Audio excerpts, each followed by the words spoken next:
Charm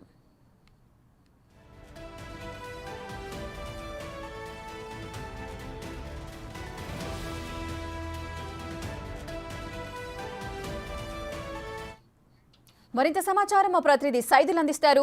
Saidulu, Indrakaran Reddy Congress లో చేరబోతున్నట్లుగా సమాచారం అందుతోంది. రేపు ఎవరి సమక్షంలో చేరబోతున్నారు? ఇంకా అతనితో పాటు ఇంకెవరైనా సహచరులు చేరే అవకాశాలున్నాయా?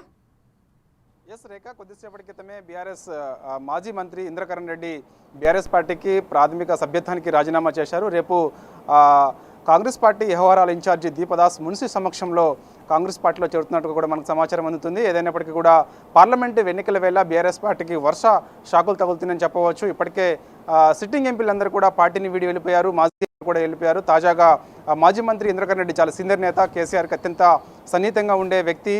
సో ఆదిలాబాద్ జిల్లాలో కూడా తను ప్రాతినిధ్యం ఎక్కువగా ఉంటుంది. సో తనతో పాటుగా కొంతమంది నేతలు, అతనితో పాటు ఉన్నటువంటి కొంత నేతలందరూ కూడా గెలిపించుకున్న సందర్భం కనిపించింది 2019 ఎన్నికల్లో కూడా. సో ఇక అతనితో పాటు ఇంకా ఎవరెవరు పార్టీని వీడుతారనేది కూడా మనకి తెలియాల్సింది. ఏదైనప్పటికీ కూడా కొద్దిసేపటి క్రితం అయితే మాత్రం ఇంద్రకరణ్ రెడ్డి అయితే పార్టీ ప్రాథమిక సభ్యత్వానికి బీఆర్ఎస్కి రాజీనామా అయితే చేసి కేసీఆర్కు లేఖ రాశారు. సో ఇక రేపు అతను కాంగ్రెస్ పార్టీలో చేరుతున్నారు. ఇక ఇప్పటికే చాలామంది బీఆర్ఎస్లో చెందినటువంటి ఎమ్మెల్యేలందరూ కూడా పార్లమెంట్ ఎన్నికల్లో ముగిగానే చాలామంది నేతలందరూ కూడా కాంగ్రెస్ వైపు వస్తారని చెప్పేసి కూడా పెద్ద ఎత్తున వార్తలు వస్తున్నాయి. సో ఇక సిట్టింగ్ ఎంపీలు, ముఖ్యంగా చూసుకున్నట్టయితే మనము చేవెళ్ళ సిట్టింగ్ ఎంపీ కూడా పార్లమెంట్ ఎన్నికల వేళనే పార్టీకి రాజీనామా చేశారు, కాంగ్రెస్కి వెళ్ళారు. అదేవిధంగా జహీరాబాద్ ఎంపీ కూడా బీబీ పాటిల్ కూడా పార్టీకి రాజీనామా చేసి బీజేపీలోకి వెళ్ళారు. అదేవిధంగా పెద్దపల్లి సిట్టింగ్ ఎంపీ వెంకటేష్ నేత కూడా పార్టీకి రాజీనామా చేశారు, తను కూడా బీజేపీలోకి వెళ్ళారు.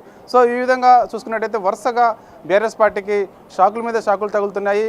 10 ఏళ్ళు అధికారంలో ఉన్న తర్వాత మన జరిగినటువంటి శాసనసభ ఎన్నికల్లో ఓటమి చెందిన తర్వాత 39 సీట్లకే పరిమితమైనటువంటి బీఆర్ఎస్ పార్టీకి ఇక నేతలందరూ కూడా చాలామంది పార్టీని వీడి వెళ్ళిపోతున్నారు. ఇప్పటికే చాలామంది గ్రేటర్లో కూడా ఇటు చూసుకున్నట్టయితే మాత్రం చాలామంది కార్పొరేటర్లు అందరూ కూడా బీఆర్ఎస్ పార్టీకి రాజీనామా చేసి కాంగ్రెస్కి వచ్చారు. ముఖ్యంగా జిహెచ్ఎంసీ మేయర్ కూడా విజయలక్ష్మి కూడా ఇటు కాంగ్రెస్ గుడికి వచ్చారు.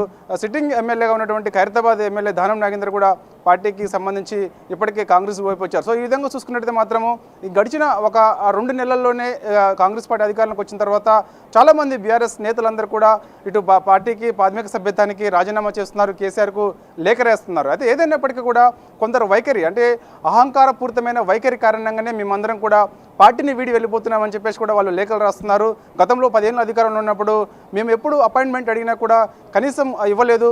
ఎప్పుడైనా సరే తెలంగాణ భవన్కి వచ్చి మా సమస్య చెప్పుకుందామంటే కూడా ఎవరు కూడా అందుబాటులో లేకపోతుండే అని చెప్పేసి కూడా చెప్తున్న పరిస్థితి కనిపిస్తుంది. సో ఇది ఎవరి కారణంగా జరుగుతుంది అనేది కూడా వాళ్ళు కూడా కొన్ని సందేహాలు వ్యక్తమవుతున్న